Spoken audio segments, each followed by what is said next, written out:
গত 17 সেপ্টেম্বর 2025 তারিখে বিশ্ববিদ্যালয় প্রশাসন 27 নভেম্বর 2025 তারিখ যক্ষ নির্বাচন বাস্তবায়ন করবে মর্মে একটি প্রজ্ঞাপন জারি করে। যে প্রজ্ঞাপনটি আমাদের কাছে রয়েছে এবং আপনারা এই প্রজ্ঞাপনটা দেখেছেন। এটা বিশ্ববিদ্যালয়ের ভারপ্রাপ্ত রেজিস্ট্রার প্রফেসর ডক্টর গিয়াসউদ্দিন আহমেদের স্বাক্ষরিত এই প্রজ্ঞাপন বিশ্ববিদ্যালয় প্রশাসন জারি করে এবং 28 অক্টোবর 2025 তারিখে জগন্নাথ বিশ্ববিদ্যালয় কেন্দ্রীয় শিক্ষার্থী সংসদ ও হল শিক্ষার্থী সংসদ সমূহের গঠন পরিচালনা বিধিমালা 2025 পাশ হলে গত 29 অক্টোবর 2025 তারিখে 5 সদস্য বিশিষ্ট নির্বাচন কমিশন গঠন করা হয়। এর আগে এই কমিশনের শিক্ষকদের সমন্বয়ে একটি নির্বাচন পরিচালনা কমিটি গঠন করা হয়।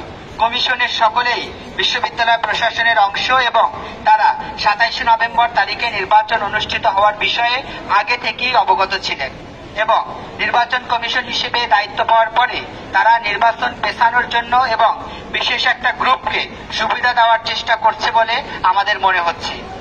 আমাদের এই মনে হওয়ার পিছনে কিছু কারণ আছে। কারণগুলো হলো, এক, প্রশাসনের রোডম্যাপ ঘোষণা করা এবং তারা এই বিষয়ে আগে থেকে অবগত হওয়ার পরেও তারা নির্বাচন পেছানোর জন্য অপচেষ্টা করছে। 2, আগে ঘোষণা দেওয়া ছিল যে নির্বাচন প্রস্তুতি কমিটি সকল কাজ আগে সমাধান করে রাখবেন এবং আইন আসার পরেই নির্বাচন কার্যকর করা হবে, কিন্তু এখন আমরা দেখতে পাচ্ছি যে তারা নতুনভাবে সকল কাজ পরিচালনা করার জন্য প্রস্তুতির জন্য আলাদাভাবে সময় চাচ্ছে। 3, আলোচনার টেবিলে তারা একটি পক্ষের সকল সদস্যের সকল ধরনের কথা শুনছে এবং তাদেরকে বেশি মূল্যায়ন করে অন্য পক্ষগুলোকে অবমূল্যায়ন করে তাদেরকে যথাযথভাবে কথা বলার সুযোগ দিচ্ছে না। 4, তাদের সার্বিক কাজের ধরন দেখে আমাদের মনে হচ্ছে তারা নির্বাচন পেছানোর মানসিকতা নিয়েই নির্বাচন রোডম্যাপের আলোচনার টেবিলে বসেছে। 5, 27 নভেম্বর নির্বাচন হওয়ার কথা থাকলেও তারা একটা পক্ষকে বিশেষ সুবিধা দেওয়ার জন্য আগে থেকেই একটি খসড়া রোডম্যাপ প্রণয়ন করে যেটা উত্থাপন করে। এখানে তারা 10 ডিসেম্বর নির্বাচন গ্রহণের জন্য খসড়া রেডি করেন এবং নির্বাচন আরো বেশি পেছানোর জন্য তারা খুব বেশি আগ্রহ প্রকাশ করেছে বলে আমাদের মনে হয়েছে। নির্বাচন পেছালে আসলে কি হতে পারে? আপনারা সকলে অবগত আছেন যে আমাদের 13 ডিসেম্বর থেকে জগন্নাথ বিশ্ববিদ্যালয়ের 21তম আবর্তনের শিক্ষার্থীদের ভর্তি পরীক্ষা কার্যক্রম শুরু হবে। 14 ডিসেম্বর আমাদের শহীদ বুদ্ধিজীবী দিবস এবং এই দিবসটি জাতীয়ভাবে পালন করা হয় এবং এই দিনে নির্বাচন গ্রহণ করা সম্ভব না। 16 ডিসেম্বর আমাদের মহান বিজয় দিবস হওয়ার কারণে 16 ডিসেম্বরে জাতীয় এবং স্থানীয় এবং বিশ্ববিদ্যালয় প্রশাসনের পক্ষ থেকে নানাবিধ আয়োজন থাকায় এই দিনও নির্বাচন গ্রহণ করা সম্ভব না।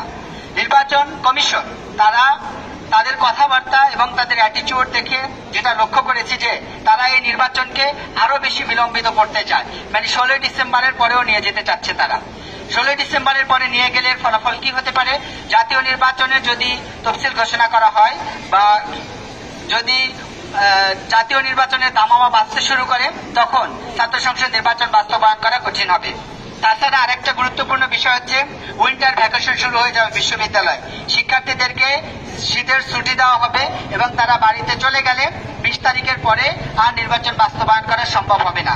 এই জায়গা থেকে আমরা স্পষ্টভাবে আপনাদের মাধ্যমে আমরা নির্বাচন কমিশন সহ সারা দেশের মানুষকে জানাতে চাই যে নির্বাচন কমিশন একটা বিশেষ উদ্দেশ্য নিয়ে হয়তো তারা কাজ করছে এবং বিশেষ কারো ইশারায় বাহিরের কোন প্রেসক্রিপশনে তারা এই খসড়া নীতিমালা রেডি করেছে, যেখানে বিশ্ববিদ্যালয় প্রশাসন 27 নভেম্বর নির্বাচন হওয়ার কথা ঘোষণা করার পরেও তারা 10 ডিসেম্বরকে সামনে রেখে তারা নির্বাচনের খসড়া প্রণয়ন করে। এটা সম্পূর্ণ উদ্দেশ্য প্রণোদিত এবং একটা গ্রুপকে সুবিধা দিয়ে অন্য একটা গ্রুপকে অসুবিধায় ফেলা এবং সর্বোপরি শিক্ষার্থীদেরকে ভোটাধিকার হরণ করে নির্বাচন না করার একটা পায় তারা করার জন্য তারা এটা করেছে মর্মে আমরা মনে করি।